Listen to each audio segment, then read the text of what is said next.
Дали вакцинацијата да биде задолжителна или доброволна е дебата не само во Македонија, туку и во Европската Унија.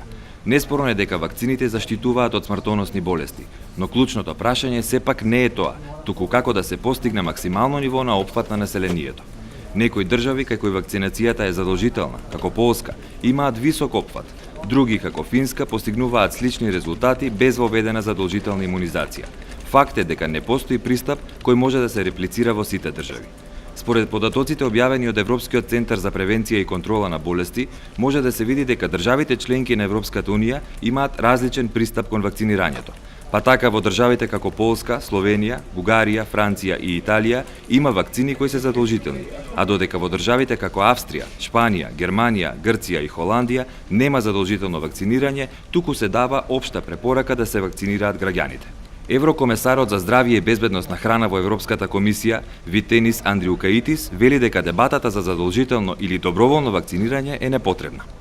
It's absolutely useless to discuss obligatory or mandatory.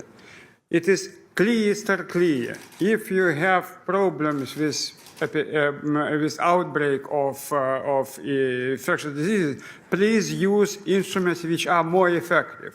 If you can use instruments in voluntary manner, as the Netherlands, guaranteeing more than 99% level of vaccination, let's do it. But if you can't, let's use mandatory. It's not opposite each other. Because it's not up to politicians to decide mandatory or voluntary. It's up to epidemiologists, up to medical doctors, up to scientists, up to immunologists to advise and to see which way is better, because the main issue is coverage. Борбата со погрешната перцепција за вакцинацијата и расчистувањето на дилемите околу нивната важност и безбедност е од клучно значење исто така. Користа од вакцините е прашање на факти, а не на мислења. Постои консензус во светската научна заедница дека вакцините се безбедни, неопходни и ефективни, додека несаканите ефекти од вакцините вообичаено се ретки или не постојат. It's absolutely useless to have only debates. We need actions, not debates. Now it's time, it's a simple question to society. Are you ready to rely on fake news and debating, mistreating theories and fake news, or you are ready to save your children's lives?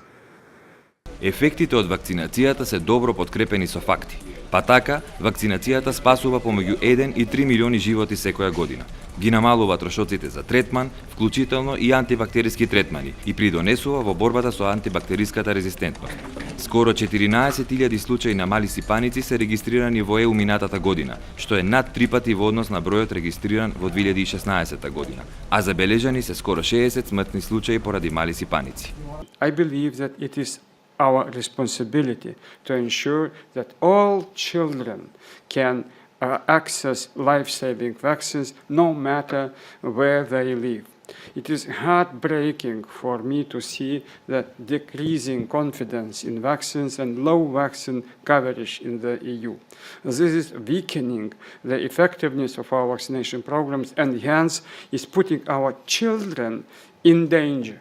And that is very challenging. Довербата во вакцинирањето е всушност доверба во ефикасноста и безбедноста на вакцините и доверба во здравствениот систем кој ги обезбедува. Па така во Португалија опфатот со имунизација за мали сипаници е 98%, иако не постои задолжително вакцинирање.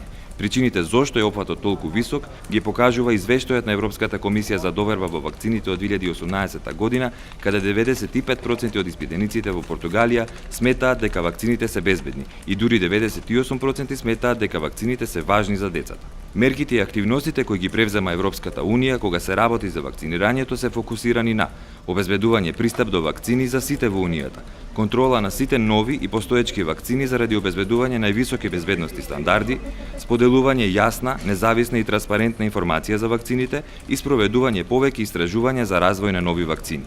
Светскиот пазар на вакцини се очекува до 2028 година да достигне над 100 милиарди евра. Многу фактори влијаат на растот на овој пазар, меѓу кои растечката важност за зголемена потреба од имунизација, значителни инвестиции направени во областа на истражување и развој на нови вакцини и технологии, зголемена инциденца на заразни болести и рак и друго.